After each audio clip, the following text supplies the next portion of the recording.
Il est rare de voir vides les couloirs du Garrahan, l'un des plus grands hôpitaux pédiatriques d'Amérique latine. Mais depuis plus d'un mois, ces travailleurs alternent grèves et manifestations pour protester contre le gel de son budget décidé par Javier Milei, alors que l'inflation explose à plus de 130%.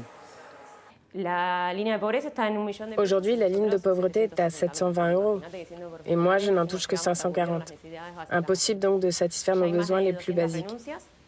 Alors, il y a déjà eu plus de 200 démissions. C'est une saignée de personnel extrêmement qualifié qui part vers le privé. Alors, plusieurs fois par semaine, des mobilisations ont lieu devant l'hôpital pédiatrique, comme ce dimanche, où des familles de patients sont venues marquer leur soutien avec une caravane de vélos. Le Garrahan reçoit des enfants malades qui viennent de tout le pays. Beaucoup d'entre eux ne pourraient pas accéder à des soins privés. C'est le cas d'Amorina, autiste et atteinte d'un cancer du rein.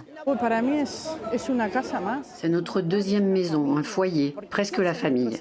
Je ne sais pas ce qu'on ferait avec notre fille sans le Garrahan, où on irait. Je ne peux pas imaginer ce pays sans cet hôpital.